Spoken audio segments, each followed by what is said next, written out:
Hey, hey, hello, sacred friends. Welcome back.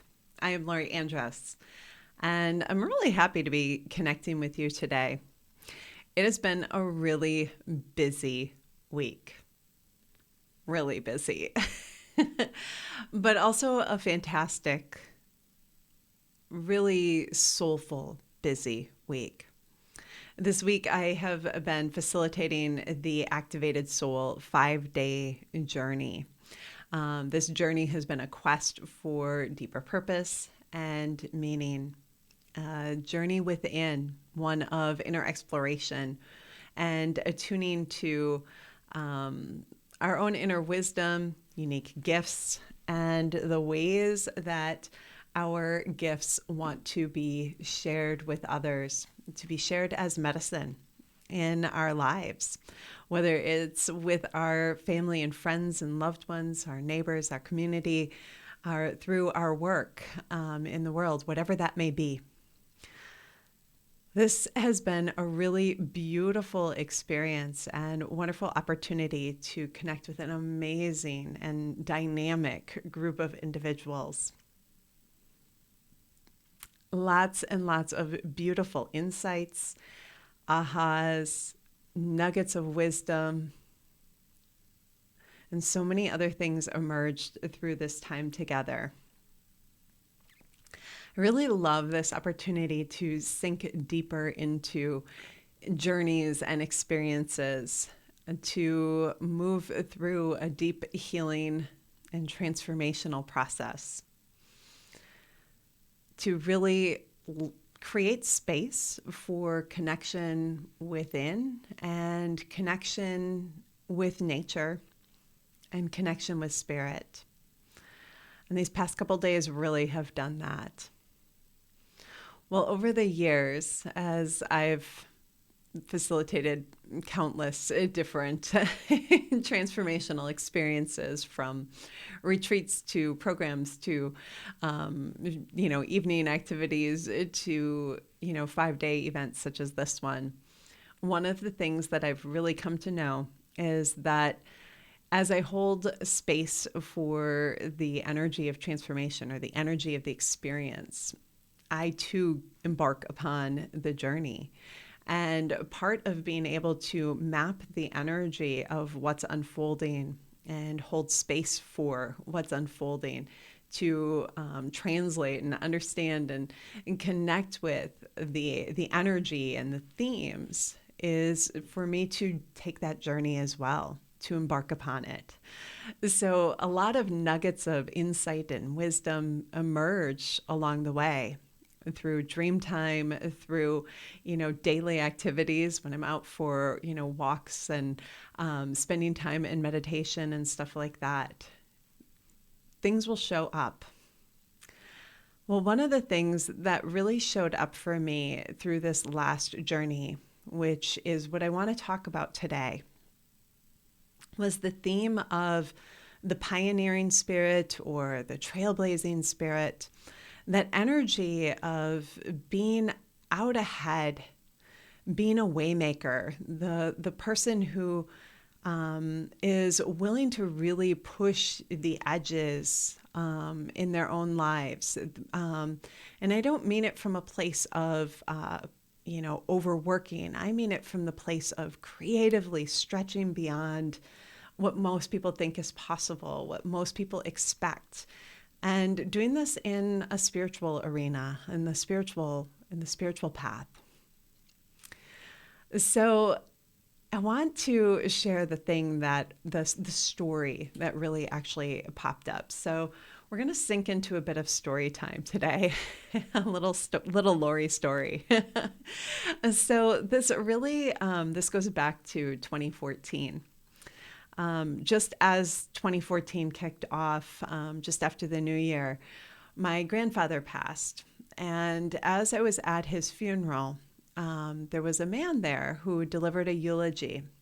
And as he was sharing words about my grandfather, he was sharing words about like free thinker and being progressive. And he spoke about my grandfather's farming ideas and ways of looking at farming. And I remember sitting in the pew thinking to myself, are we talking about the same person? And at the same time, I was thinking, wow, this is so fascinating to hear a different perspective on my grandfather than I've ever heard before. I have always known him as someone who I just really adored and who I felt really adored me. Also, someone who, grew up in a time when life was very, very different and parenting was very different. And I knew that he had a strong hand and a pretty strong word, too. But I also saw him as a very proud man. I saw him as someone who deeply appreciated his deeply appreciated religion. What I didn't know was some of his progressive ideals and ideas around the work that he did. I didn't know that he had some other, thoughts on, belief systems and stuff like that. I only knew one part of him, right? Well, after this eulogy, I was so fascinated, and I was really curious about this man who had shared some really beautiful things about my grandfather. So I went to speak with him. And as I was speaking with him, he started to share, just a little bit with me. And I had to introduce myself. And he thanked me, and I thanked him. And I thanked him for what he said. And then he looked at me and he said, there's a Zeman family secret. And I said, really? Now, my mind went down a whole bunch of rabbit holes about what this family secret could be. I had no idea, but I was very curious. And he said, yeah, but this isn't the time to tell you. And then he kind of looked around the room, and I could see the wheels, kind of turning, and the thought process that was unfolding within him. And then he looked back at me and he said, I think I'll tell you. And I think I'll tell you now. And I was like, oh, good. Like I could feel the relief within myself. And he looked at me and he said, the Zeman family secret is that none of us were raised with religion. And I said, oh? And he said, your grandfather was not raised with religion. I was not raised with religion. But when we got married, we converted and we became religious, and we raised our children with religion. But we weren't raised with religion.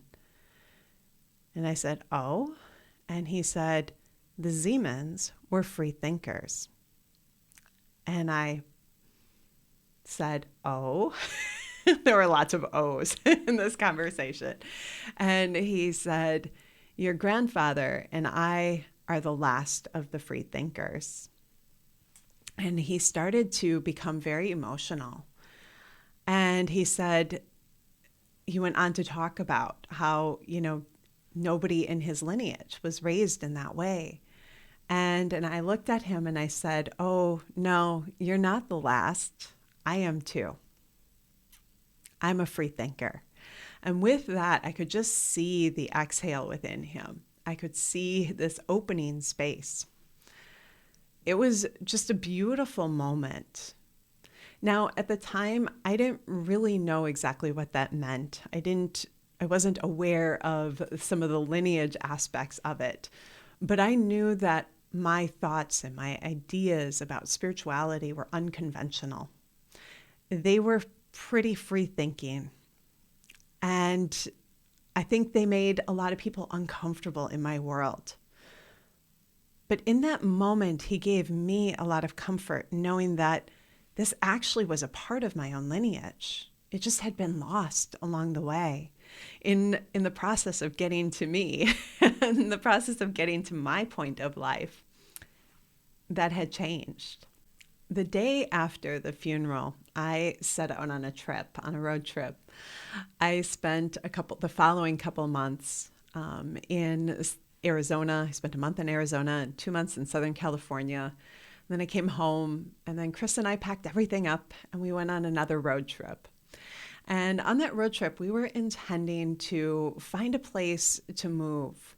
And part of the intention around that was this desire that we had to find a place where we felt like we kind of fit in a little bit more than what we felt like we did at home.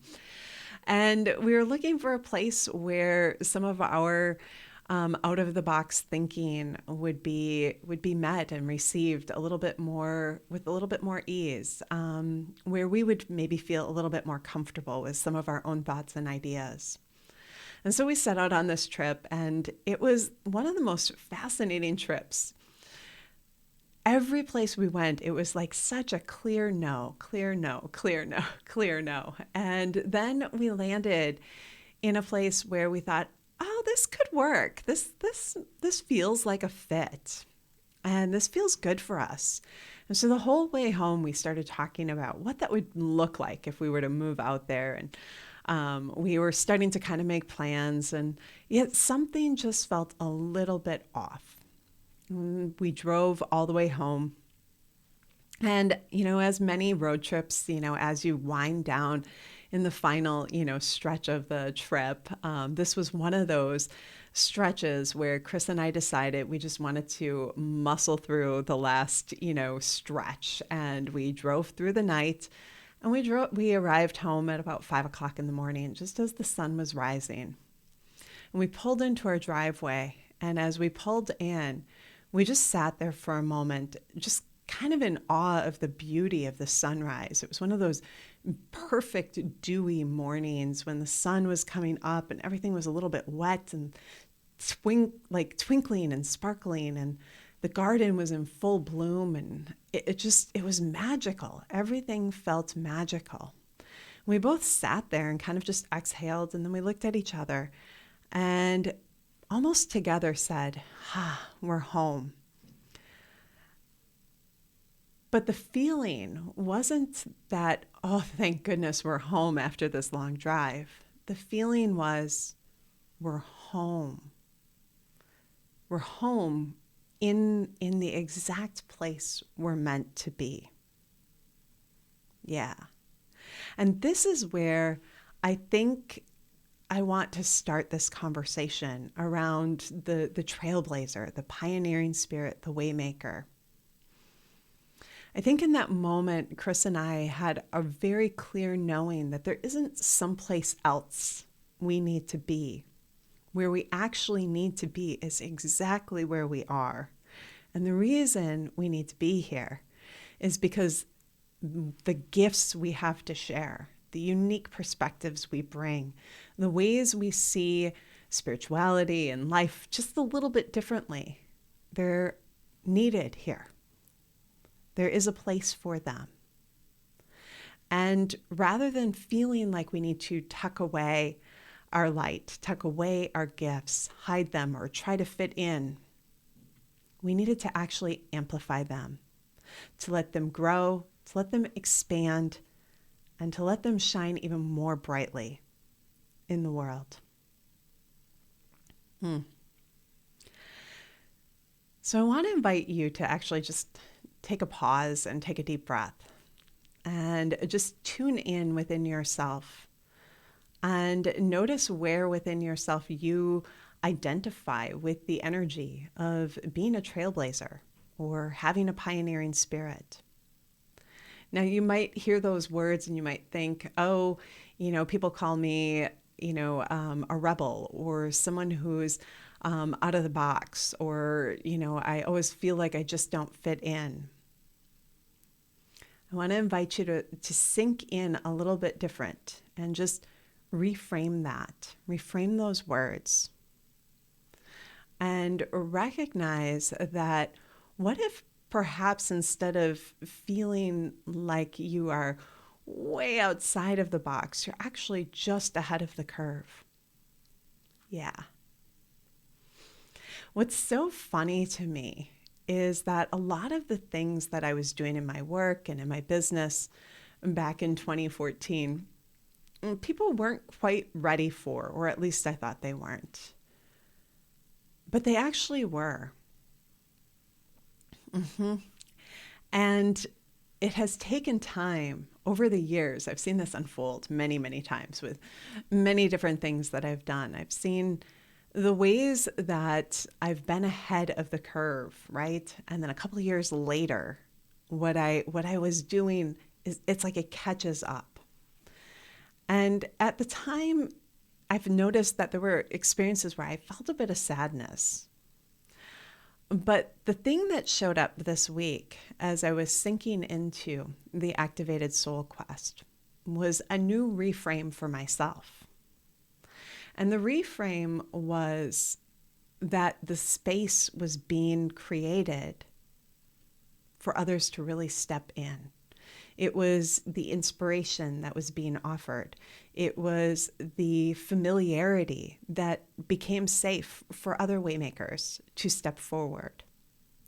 For other individuals who are ready to think a little bit differently, who are having an awakening experience, having their medicine and gifts be activated within their soul and needing a safe place to land.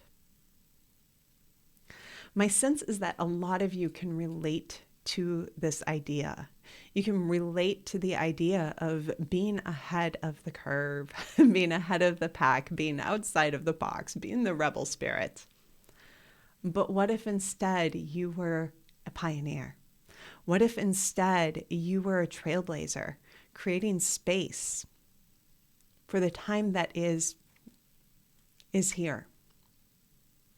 And what if instead of feeling like you needed to be somewhere else, you actually needed to, or you actually need to, or maybe it's time to, land and let yourself really anchor your roots deep into the earth and let your light expand. Yeah.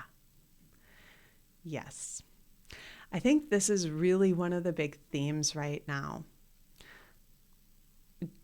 being that it is really time for us to let our light expand, to let it amplify, to let ourselves shine brilliantly, to stop retreating, to stop hiding, to stop feeling like we need to be someplace else, and to really, really be exactly where we are meant to be.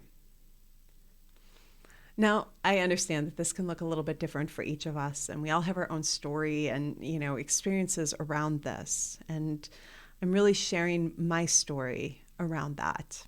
My hope is that in sharing my story, you can have a little light shone on your own. And that little bit of light will create a sense of other possibilities for you. So the next thing I want to talk about with this is why now? Why is it important now to embrace our pioneering spirit, embrace our trailblazing spirit, and really amplify our light to anchor and root in deep connection with the earth? I think there's a couple answers to that. One is around the importance of really having an earth connection, being deeply connected with the rhythms and the cycles of life itself. And this ties into the other piece that I think is really important about why now. I feel like we're at a time in history where things are really shifting. A lot of changes have unfolded over the past couple of years. Big changes. And I feel like we've created a level of momentum that is calling us forward and opening up pathways to new possibilities, new ways of experiencing our relationship with the earth, new ways of experiencing our relationship with spirit and our relationships with others. We're seeing levels of connection available in ways that we didn't see before. The depth of conversation and support and insight and understanding that's available now as compared to 3 years ago, 5 years ago, 10 years ago, 20 years ago. It's dramatically changed. And we can look to many different reasons as to why that is. But, I think we have this time where connection and conversations have been able to unfold through the digital world, through local places and new relationships that we establish. New ideas are emerging, and creativity is a significant part of that. It is creative ideas that are opening up the space for what's possible. A lot of the old paradigm beliefs and ideas and ideals about life are really crumbling. They're breaking apart. And this is a good thing. This is a really good thing.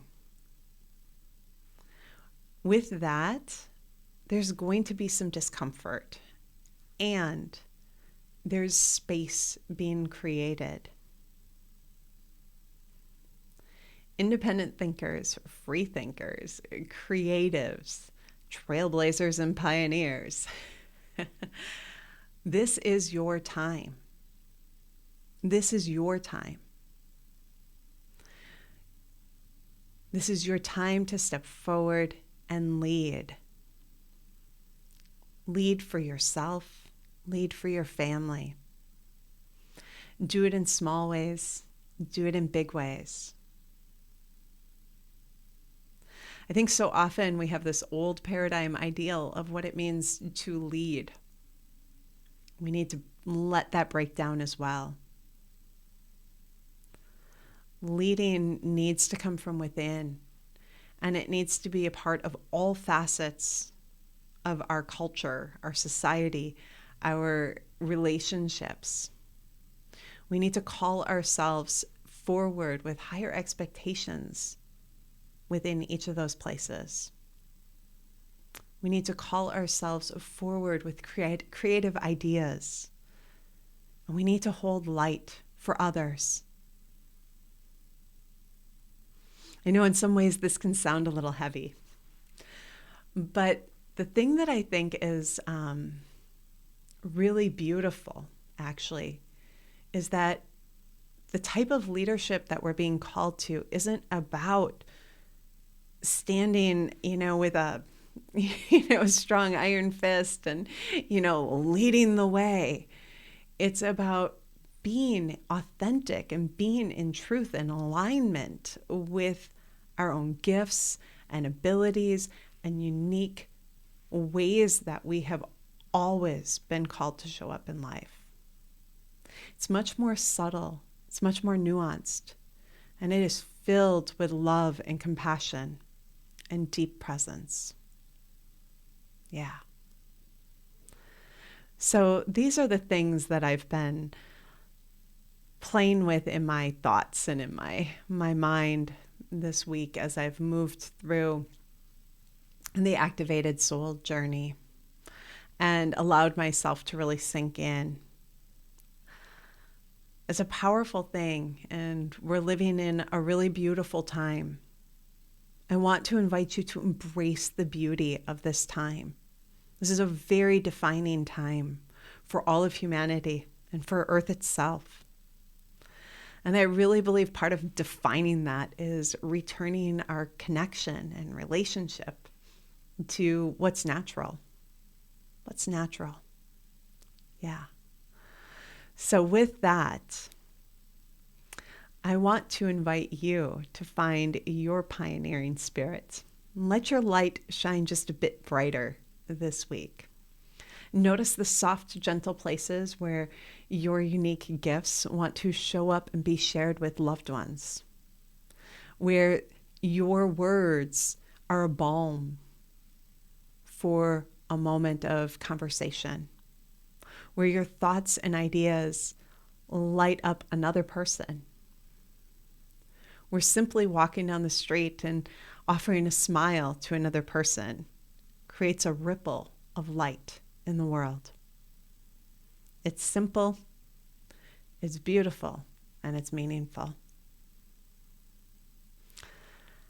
So with that, sacred friends, I think our conversation has come to come to a wind down or come to its close. Enrollment for my 12-month program, Take It to Ceremony, Living the Art of Ceremony, is now open. And on the 17th of this month, we are going to begin with the 5-week class, the foundations class, which really opens the gateway, opens the door, lays a solid foundation. If you enroll in the year-long training, this will be a part of that. If you prefer to just dive in and get your feet wet and discover what it means to sink into the art of ceremony and discover what the foundation looks like for you, you can do that as well. And just start there and let yourself gently enter in. I'll put both of the links in the show notes for you to check out. I'd love for you to join me for one or for both of those. And as you're considering the ways that your world is shifting and changing and you're being called to be a trailblazer, I want to invite you to share that in the notes below. I wish you a beautiful day. And as always, shine brightly.